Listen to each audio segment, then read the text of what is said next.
A veces, mientras explicamos una idea o escuchamos a alguien hablar, nuestra mente se escapa. No sabemos exactamente cuándo ni cómo, pero de pronto estamos en otro lugar, recordando algo que hicimos, imaginando lo que diremos después, o tejiendo historias sobre lo que podría ocurrir mañana. Es un movimiento silencioso, casi imperceptible, en el que el cuerpo permanece aquí, pero la mente ya no está. Y aunque ese ir y venir parezca inofensivo, su huella en el aprendizaje y en la atención es profunda. Durante décadas, la ciencia creyó que el cerebro en reposo descansaba. Que cuando no había una tarea explícita, su actividad disminuía y esperaba la siguiente orden. Sin embargo, a comienzos del siglo XXI, algo cambió. La neuroimagen funcional comenzó a revelar que en esos momentos en que aparentemente no hacemos nada, el cerebro sigue trabajando con intensidad. Pero no en cualquier cosa, se activa un conjunto de regiones que dialogan entre sí de manera coherente y rítmica, como si compartieran un mismo propósito silencioso. A esa sinfonía de fondo la llamamos red neural por defecto. Esta red fue descrita por primera vez por el neurocientífico Marcus Raichle, quien observó que al apagar las luces de una tarea cognitiva, al dejar la mente en reposo, surgía una activación constante en ciertas zonas del cerebro como la corteza prefrontal medial, la corteza cingulada posterior, el precúneo, las áreas temporales laterales y partes del hipocampo.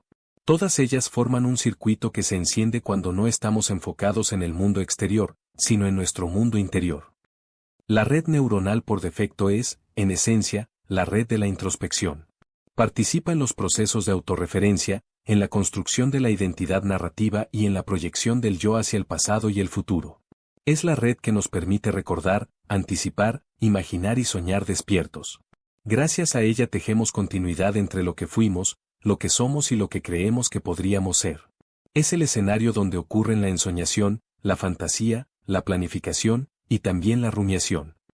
Podemos imaginarla como una corriente subterránea que nunca se detiene del todo. Cuando nuestra atención se libera del entorno, esa corriente nos arrastra suavemente hacia adentro. En ese viaje mental repasamos conversaciones, reconstruimos experiencias, revivimos emociones y generamos posibles futuros. Desde el punto de vista cognitivo, esto no es un error ni una distracción, es parte de nuestra capacidad de simular, de prever, de crear sentido. La mente humana necesita vagar para comprenderse. Sin embargo, esa misma capacidad, cuando se vuelve excesiva o desregulada, puede transformarse en una trampa. La red neural por defecto puede consumir casi la mitad de nuestro tiempo consciente. Algunos estudios sugieren que el cerebro puede permanecer en modo de divagación alrededor del 46% del día. Es decir, casi la mitad de nuestra vida transcurre en escenarios imaginarios. Y cuando ese deambular se prolonga demasiado, la atención sostenida se erosiona, la conexión con el presente se diluye y la mente empieza a girar sobre sí misma, generando bucles de pensamiento improductivo o repetitivo. En el aula, esto se traduce en algo que todos reconocemos: los estudiantes que parecen mirar, pero no están mirando, aquellos cuya mente se ha deslizado hacia otro lugar mientras el cuerpo sigue allí. No es pereza ni falta de interés, es un reflejo natural de esta red que opera en todos nosotros. El desafío no es eliminarla, sino aprender a reconocer cuando toma el control y cómo volver conscientemente al presente. La red neural por defecto no trabaja sola. En realidad, forma parte de un trinomio funcional junto con otras dos grandes redes, la red ejecutiva central y la red de saliencia. Estas tres redes conforman una especie de equilibrio dinámico que sostiene nuestra vida mental. La red ejecutiva central se activa cuando necesitamos concentrarnos, planificar, resolver problemas o mantener la atención dirigida. Involucra regiones como la corteza prefrontal dorsolateral y el lóbulo parietal posterior. Es la red del pensamiento controlado, de la decisión consciente, de la atención voluntaria. Por su parte, la red de saliencia, a veces llamada también red silente o de prominencia, funciona como un sistema de alerta. Detecta los estímulos relevantes del entorno y decide si debemos atender al mundo exterior o al interior. Está compuesta principalmente por la ínsula anterior y la corteza cingulada anterior, y actúa como un interruptor entre la red por defecto y la red ejecutiva central. Podríamos imaginarlo como un triángulo en equilibrio constante. Cuando la red por defecto toma protagonismo, nos sumergimos en la mente interior. Cuando la red ejecutiva central domina, dirigimos nuestros recursos hacia una tarea, y la red de saliencia regula ese vaivén, ayudándonos a responder a lo importante y a mantener la flexibilidad cognitiva. El problema surge cuando ese equilibrio se rompe. Si la red neural por defecto se mantiene encendida sin regulación, la mente tiende a la distracción, al ensimismamiento o a la rumiación. Por el contrario, si la red ejecutiva central se impone sin pausas, corremos el riesgo de vivir en un estado de hipercontrol que agota la atención. La salud cognitiva depende, en gran medida, de la armonía entre estas redes. La red neural por defecto, por tanto, no es un enemigo, es una función vital. Gracias a ella somos capaces de imaginar futuros posibles, de reconstruir el pasado, de empatizar con otros, y de organizar la experiencia en una historia coherente. Es el sustrato biológico de la narrativa personal. Lo que debemos aprender es a reconocer cuando su actividad nos sirve y cuando nos arrastra. En este punto, entra en escena la práctica del mindfulness. La atención plena no busca silenciar la mente ni impedir que divague, busca reconocer ese movimiento y sostenernos en la observación. Cuando practicamos mindfulness, activamos circuitos de autorregulación asociados con la corteza prefrontal y la ínsula, que modulan la actividad de la red por defecto. Con el tiempo, esa práctica reduce la hiperconectividad entre las regiones que sostienen la divagación mental y fortalece los circuitos del control atencional. Como docentes, este conocimiento tiene un valor inmenso.